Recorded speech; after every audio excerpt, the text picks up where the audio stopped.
Hey guys, in this video I'm going to be bending this, turning it into a ring and making a shank for it. This is the video a lot of you guys wanted about twisting wire. So this one's going to be a size 7.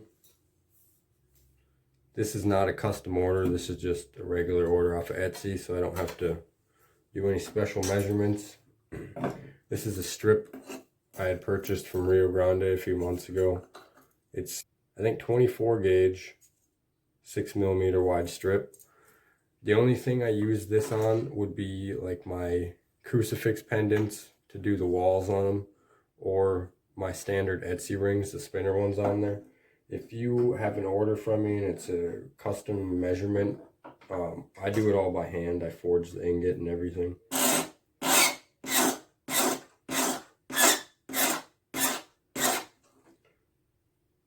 So all I'm doing right there is getting the edge nice and blunt, nice and square. We'll go 57. All I do is score a little line on there and then bring it up to the top here. And I can make it straight so I have a good line to follow with my saw.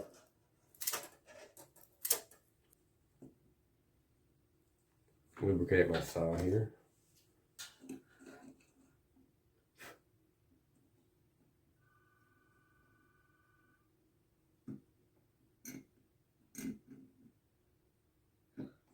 It's a little tricky to start your cut sometimes. Use your fingernail. And I'm basically going to cut to the right of this line. I'm on it, but just to the right of it.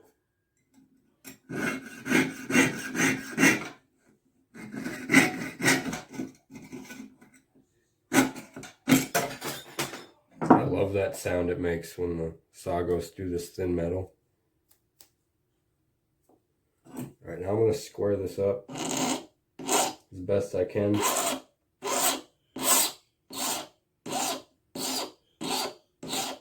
One of these pliers, really handy. Oval forming pliers. It's better than the round nose pliers. I don't have a half round pliers yet, so I don't know how the half round works. I don't know if it's any better than these.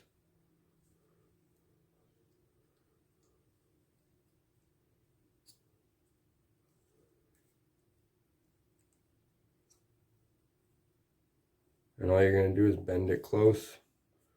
And you're going to sit there and click them together until they line up. At this point, some small pliers come in handy. These are just needle nose. I think these little pliers are, correct me if I'm wrong, but I think they're beading tools, beading pliers.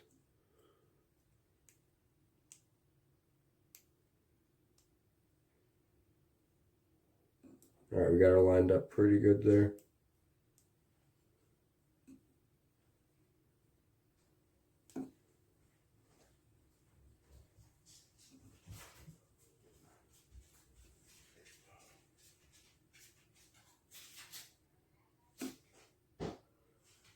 Alright, now what I'm going to do, take a little strip of Emory paper.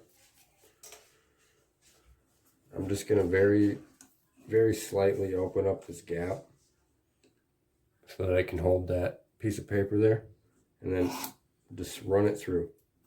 Do that 2-3 times.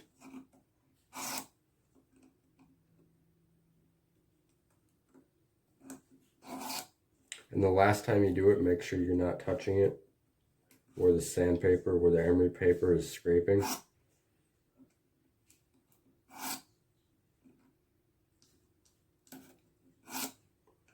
What that's doing is it's cleaning out this joint so that the next part, when we flux and solder it, the flux will get in there and be able to pick up anything that's on the actual surface instead of picking up just what's hanging on the surface.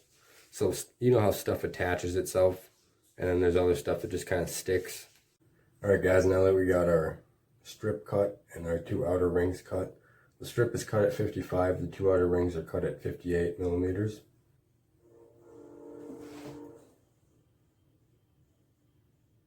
I'm just going to start by warming each ring up, just so that flux kind of bubbles a little bit.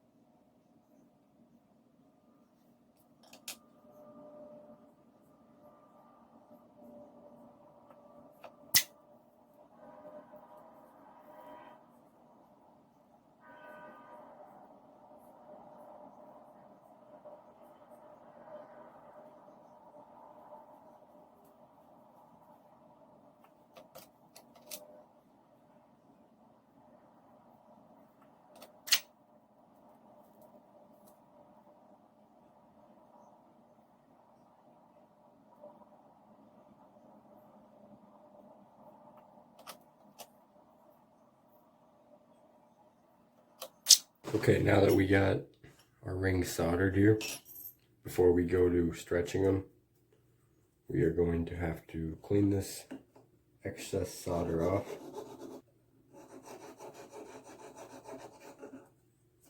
It's really most important just to get the solder off the inside of the ring. Okay, now what we're going to do is we're going to get a little stamp here. We're going to give it one good whack.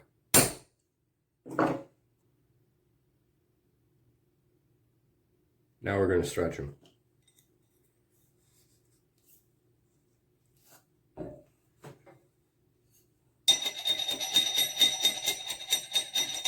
This ring needs to be a 7, so I'm going to stop just shy of it. Flip the ring around the other way.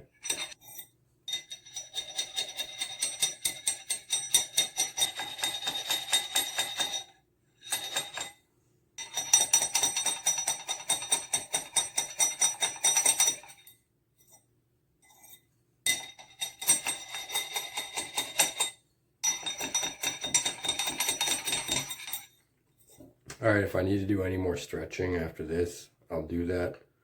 Otherwise, you can take off like 1/8 of a size really easily just by polishing and sanding. So the wires here, these are a little easier. They stretch a little easier. These also have to be about 2 sizes bigger than the first ring. Right now I'm going to check it so I don't overstretch it. If you do happen to overstretch your rings, you can just cut them and then resolder them.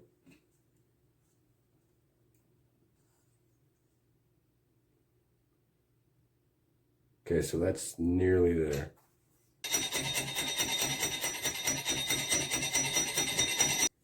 I want these 2 rings to fit together as tight as they can get without bending one another. I just got a hair to go. Alright, now if you guys can see, there's this kind of lip on both sides. You can take that down on the mandrel with a hammer, or you can just file it. I like to file it.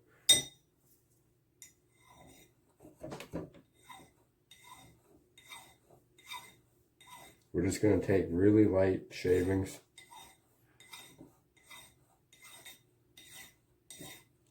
Okay, so for this style of ring, I'm going to take advantage of this valley right here, because this is going to be spinning in there, and it's just nice to have a valley to have this seated in. It spins better. So that's the bonus of this style. You don't have to file all the way down.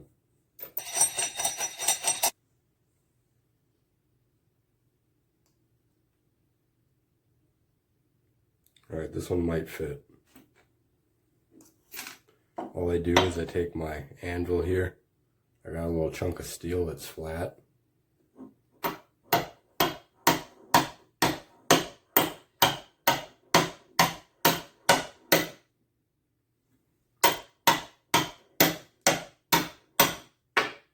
You want to do that pretty light unless you want the ring to be flattened.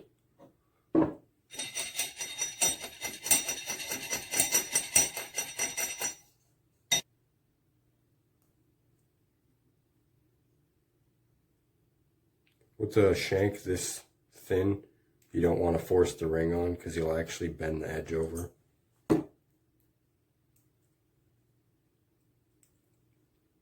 Alright, so this one is a little loose. So what I'm probably going to do is have this one be the bottom ring. That way I can solder it flush.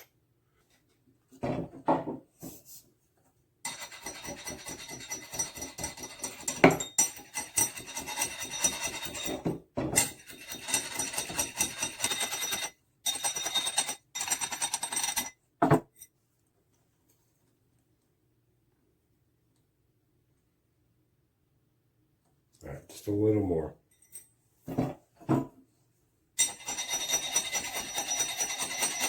This is really just a lot of back and forth. See where my other ring stopped? It's about right here.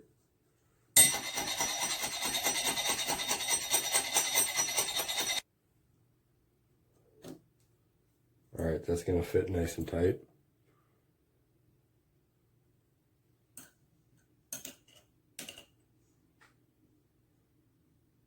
So what's important to do now is grab your strip, and you're going to see if it's the same thickness.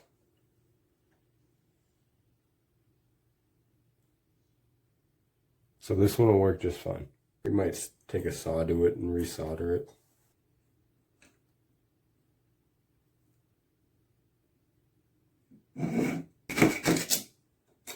So if you ever have a ring that's expanded a little farther than you'd like, if it's just a hair, try just sawing your ring in half and resoldering it before you actually remove any material.